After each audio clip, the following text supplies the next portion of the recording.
So hello guys, welcome to our channel the Kraken. So आज हम और एक session that is mock practice series में ये हमारा है और एक सेशन जिसमें हम बीएफएम सीआईबी के रिलेटेड कुछ इंपॉर्टेंट एमसीक्यूज क्विज के रिलेटेड हम डिस्कस करेंगे। जैसे कि हमने लास्ट में एक डिस्कस किए थे that is treasury product related, ये उसी का एक और एक आर्डन है आप लोगों का प्रिपरेशन के लिए। चलिए जल्दी से स्टार्ट करते हैं। So okay, let me show you. Okay, so यहाँ पर आप क्वेश्चंस देख सकते हैं, ठीक है।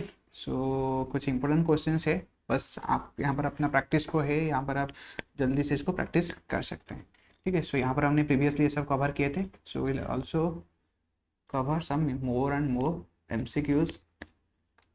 चलिए ये वाला है नेक्स्ट हमारा क्वेश्चन आज का सेशन के लिए, ठीक है। Before starting this, I would like to say, if you are new to our channel and if you are watching and still you have not subscribed to our channel, then subscribe it, and so that you will also get some more and more useful contents for your preparation, ठीक है। Okay, so this is the first question for this, but this is the 16 questions, as we have already discussed some important 15 questions the previous sessions, right? The treasury transaction, here is the treasury transaction. Here we are discussing the treasury products, ठीक है।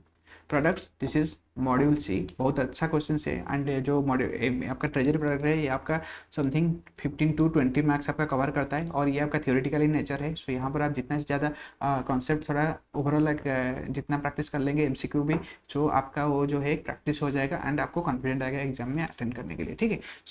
The treasury next है ये हमारा question. The treasury transaction with customers are known as, जो भी treasury transaction होता है with customer, इसको हम क्या बोलते हैं? First one is merchant banking finance, financial market operations, money market operations, and D is the non of this.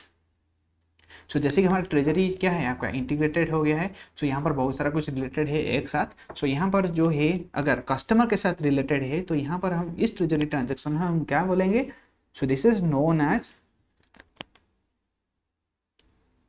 Merchant banking finance, got it. Option number A है इसका correct answer.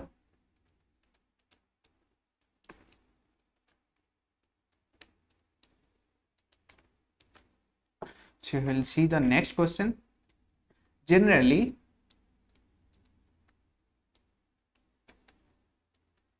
customers use treasury service of a bank for the following purpose. Normally जो customers है वो treasury service, जो भी bank की तरफ से ट्रेजरी सर्विस मिलता है, वो कौन से पर्पस के लिए यूज करते हैं?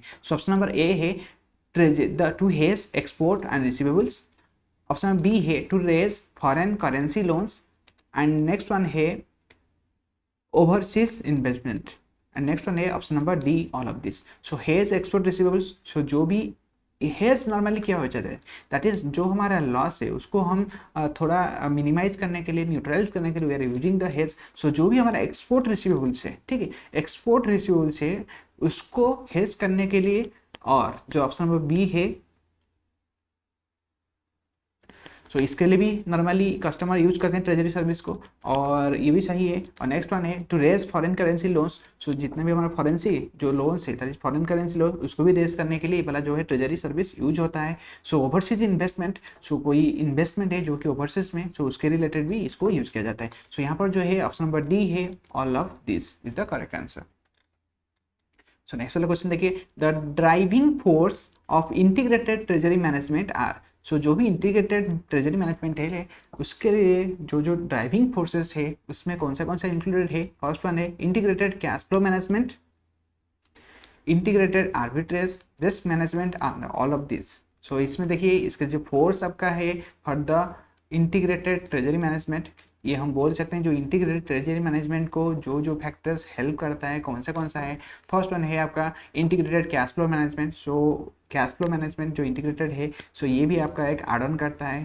और interest arbitrage, this is also helpful in the integrated treasury management. Risk management is also another force for the integrated treasury management. Risk को कैसे मैनेज किया जाता है, कैसे neutralise, and also main importantly इसको मिनिमाइज करना चाहिए। इसलिए रिस्क का जो है आइडेंटिफिकेशन प्राइमरी स्टेज में हो जाना बहुत जरूरी होता है। यहाँ पर जो है ड्राइविंग फोर्स, यहाँ पर है option number D all of this the correct answer. Next वाला क्वेश्चन देखते हैं। The main function of integrated treasury managements are. So यहाँ पर जो है हमारा इंटीग्रेटेड ट्रेजरी मैनेजमेंट, इसका मेन फंक्शंस क्या है? सो फर्स्ट वन है to meet reserve requirements, option number B is the efficient merchant banking service, international cash flow and all of this. So integrated जो ही देखिए ट्रेजरी मैनेजमेंट के साथ हम और कुछ ऐड ऑन किए, जैसे मनी मार्केट भी ऐड ऑन हुआ है और फॉरेन एक्सचेंज मार्केट भी ऐड ऑन हुआ है एंड उसके बाद आपका सिक्योरिटी मार्केट भी ऐड ऑन हुआ है। सो ये इसीलिए हुआ है कि ये जो है यहाँ पर देखिए first option to meet reserve requirement, जो भी हमारे रिजर्व रिक्वायरमेंट में वो फुलफिल हो जाए, सो ये वाला भी सही ऑप्शन है। सो नेक्स्ट वन है एफिशिएंट मर्चेंट बैंकिंग, जो भी हम कस्टमर के साथ जो ट्रेजरी आपका डीलिंग होता है, सो ये हो जाता है आपका मनी मार्केट जैसा।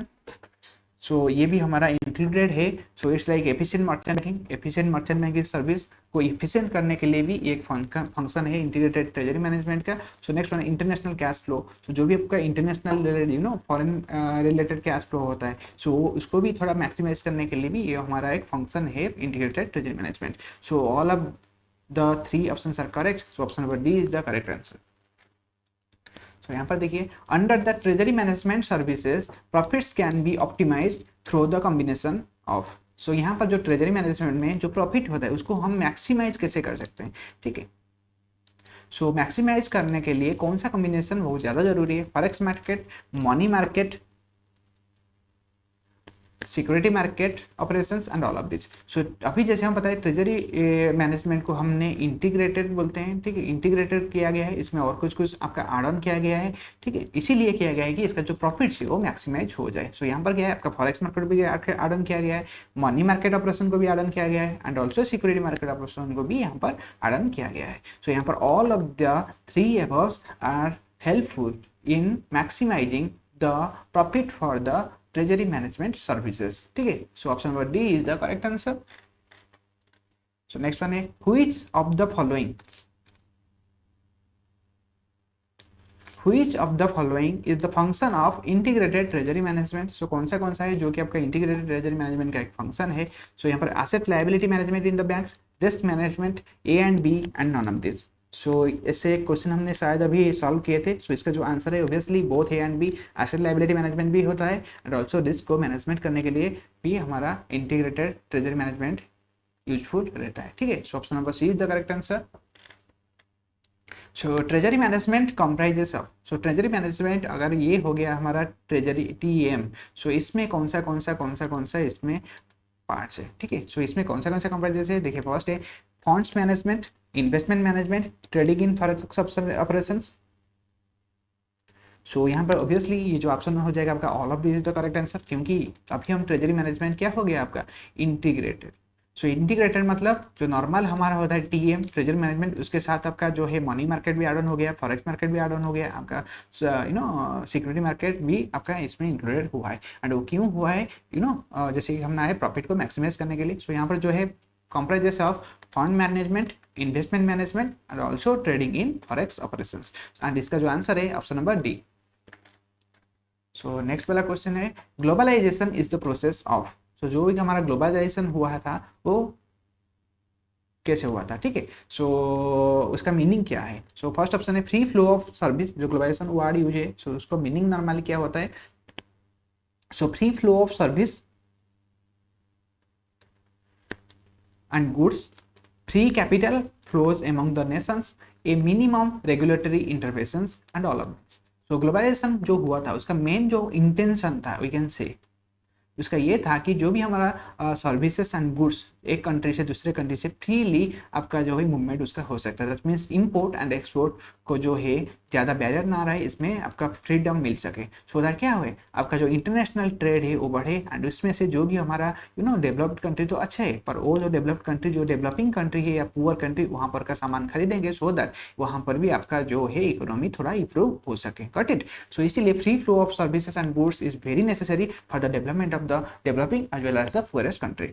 सो नेक्स्ट वन है free capital flows among the nations, obviously जो free capital among the nations में जो कैपिटल है वो भी फ्लो होना जरूरी है for the better and also improvement of that इस इकोनॉमी, ठीक है। सो ऑप्शन नंबर बी भी यहाँ पर आपका एक इंक्लूडेड है। सो मिनिमम रेगुलेटरी इंटरवेंशंस, सो ग्लोबलाइजेशन में ये था कि पहले क्या होता था ना, आपका डिफरेंट जैसे कि आपका रेगुलेशंस रहते हैं, तो वहाँ पर स्ट्रिक्ट रेगुलेशन के लिए क्या होता है ना, आपका जो पुअरेस्ट कंट्री होते हैं या जो भी आपका इकोनॉमिकली बैकग्राउंड कंट्रीज है वो लोग ट्रेड नहीं कर पा रहे थे। सो यहाँ पर मिनिमम रेगुलेटरी इंटरवेंशन को फोकस में रखा गया है, सो दैट जो भी ये थोड़ा है ना फ्रीडम मिल जाए एंड ऑल्सो प्रोसेस जो है सीमलेस हो जाए फॉर द ट्रेडिंग पर्पस, ठीक है। सो यहाँ पर minimum regulatory intervention is also included. So globalization is the process of combination of all the three. So option number D is the correct answer.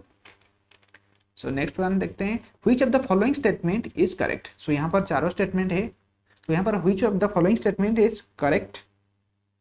Foreign capital flows involve direct and indirect investment which facilitates repartitions of returns, ठीक है।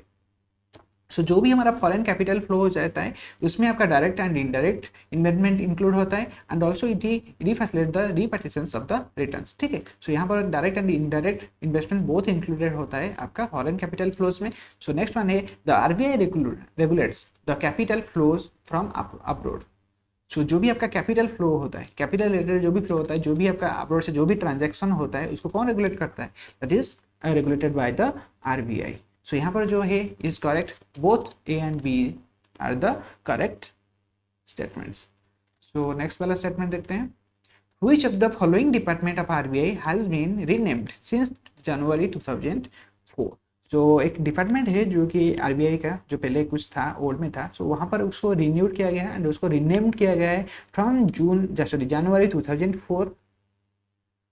सो इसका कौन सा वाला है, that is exchange control department, foreign exchange department and also A and B and none of this. So कौन सा वाला रीनेम किया गया है, which of the following department RBI has renamed since January 2004, that is the option number B, that is foreign exchange department को rename किया गया है फ्रॉम जनवरी 2004। सो यहाँ पर आप देख सकते हैं कि आरबीआई का जो था, जो ये जो डिपार्टमेंट था एक्सचेंज कंट्रोल डिपार्टमेंट, जो कि आपका 1939 तक मतलब आपका हुआ था, तो ये 2004 को एक्सचेंज कंट्रोल डिपार्टमेंट चेंज हो गया है किसमें, फॉरेन एक्सचेंज डिपार्टमेंट में, ठीक है। सो यहाँ पर जो इसका आंसर है ऑप्शन नंबर बी, यही वाला जो है न्यू एक आड़न हुआ है, ये न्यू आड़न नहीं हुआ, ये एक एक्सचेंज कंट्रोल डिपार्टमेंट पहले था जो कि कन्वर्ट हो गया है, जो कि रीनेम हो गया है आज फॉरेन एक्सचेंज डिपार्टमेंट, ठीक है। सो इसमें कौन सा वाला एक जो है डिपार्टमेंट जो कि हैज बीन रीनेम्ड, कौन सा वाला है, that is foreign exchange department, जो कि एक न्यू आड़न हुआ है for the exchange of that exchange control department. पहले इसका नाम क्या था, exchange control department, and into January 2004 को ये वाला रीनेम हो गया है, दैट इज आज फॉरेन एक्सचेंज डिपार्टमेंट, ठीक है। सो ये था कुछ इंपॉर्टेंट एमसीक्यूज आप लोगों का प्रिपरेशन के लिए, और हम कोशिश करेंगे कि और भी एमसीक्यू रिलेटेड क्वेश्चंस आपके प्रैक्टिस के लिए लाने के लिए। सो होपफुली आप लोगों के वाला सेशन अच्छा लगा होगा, and if you like it then do like, share with friends and colleagues those who are also preparing, and click the bell icon to get all the updates so that you will never miss, so that whichever we are going to upload, ठीक है। So subscribe the channel so that you will also get to know and explore some more and more add-on to your preparation आपको जो सो आज के लिए बस इतना ही, और चलिए फिर मिलते हैं नेक्स्ट अपकमिंग सेशन में, और तब तक के लिए आप अच्छे से प्रिपरेशन के लिए just keep preparing and also take care of yourself. Thanks for watching, thank you.